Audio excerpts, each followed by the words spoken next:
नीता को तारीफ शब्द पता ही नहीं था। घर के सारे काम वो एकदम सही सही करती थी। खाना बहुत स्वादिष्ट बनाती थी, लेकिन फिर भी आज का खाना अच्छा था बहू, ऐसा उसकी सास कभी भी बोलती नहीं थी और पति भी कभी उसकी प्रशंसा नहीं करता था।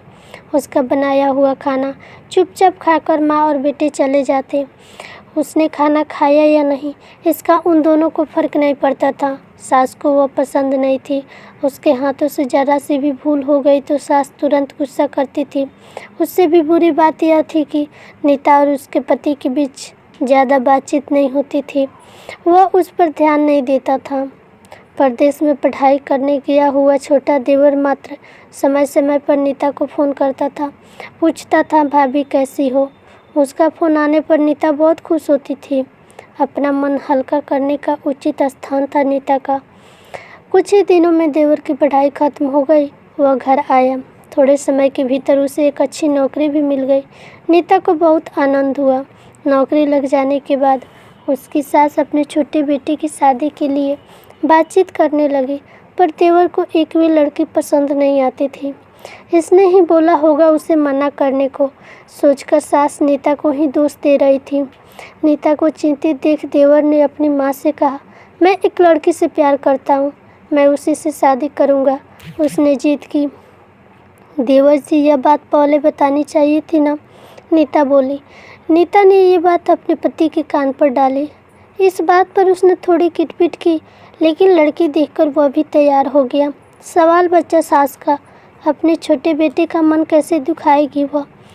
बाद में उनकी भी हाँ हो गई। नीता को बहुत खुशी हुई। उसे लगा एक अच्छी सहेली आ जाएगी अब साथ देने के लिए, दिल की राज बताने के लिए। पर कैसी होगी छोटी देवरानी, रस बस जाएगी हमारे साथ इस घर में, या एक अलग दुनिया बसाने पर जोर देगी देवर जी को। इस विचार से थोड़ा टेंशन में आ गई नीता। कुछ ही दिनों बाद नीता की छोटी देवरानी चौखट लांघकर घर आई। देवरानी ने घर में आते ही सारे घर की जिम्मेदारी अपने हाथों में ले ली। अब सास ने अपनी छोटी बहू को ही ज़्यादा तारीफ करना शुरू कर दिया। उसे माँ जैसा प्यार करने लगी। यह देखकर नीता की आंखों में आंसू आ जाते। वे सोचती, मैं भी तो यही काम करती थी, फिर मेरे साथ ही ऐसा बर्ताव क्यों।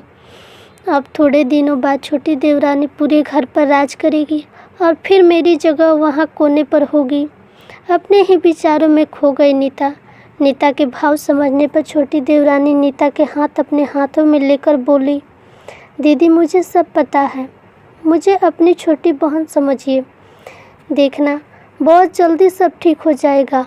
छोटी देवरानी ने पूरे घर की जिम्मेदारी तो ले ली, लेकिन कामों में कुछ न कुछ बार बार भूल करती थी। फिर देवरानी नीता के पास जाती और मदद मांगती थी। ऐसा रोज़ ही होने लगा। यह देखकर सास गुस्सा हो गई।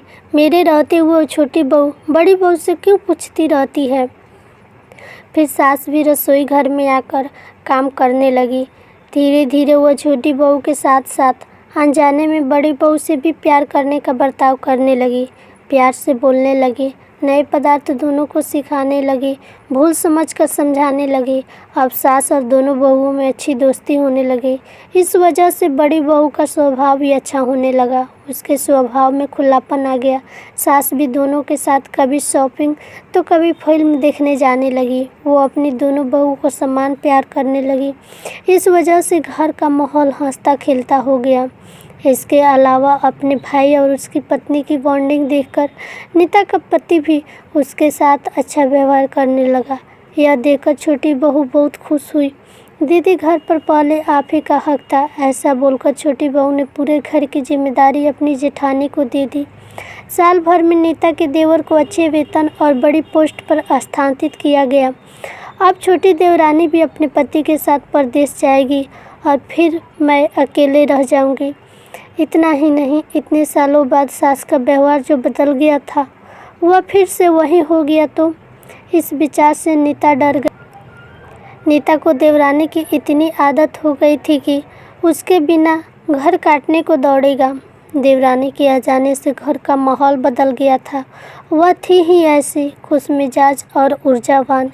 यहाँ देवरानी की हालत भी कुछ अलग नहीं थी।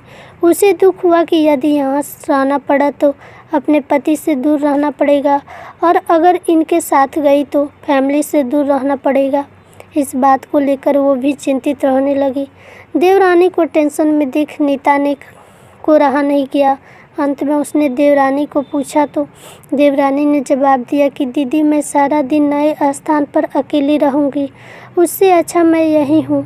आपके देवर को बोला है मैंने, शनिवार और रविवार की छुट्टियों में आप ही यहाँ आ जाया करें। मैं भी उनके साथ जाया करूँगी बीच बीच में थोड़ा बदलाव के लिए। उस पर वो बोलते हैं कि 6 महीनों में वापस यहाँ ही बदली करा लूँगा मैं। अपने पति की नकल करके देवरानी बोली और छोटी देवरानी भी हंसने लगी। अपनी आंखों के आंसू पोंछते हुए नीता बोली, छोटी, यह दिन वापस नहीं आने वाले। जाओ तुम अपने पति के साथ, उनके साथ भी तो कोई होना चाहिए ना। दीदी, आपने मुझे बड़ी बहन का प्यार दिया, वैसे ही भैया के रूप में एक बड़ा भाई मिला। यह भरा हुआ संसार छोड़कर मैं कैसे जाऊं? वहाँ अकेली का मन नहीं लगेगा। 6 महीने का तो सवाल है, वो आते रहेंगे यहाँ पर। यह सुनकर नीता ने अपनी देवरानी को खुश होकर गले लगाया। तभी देवरानी नीता को बोली, अपने पति के साथ एक अलग जीवन बनाने में समय नहीं लगता, अपनों में रहकर पति की प्रतीक्षा में ही आनंद है।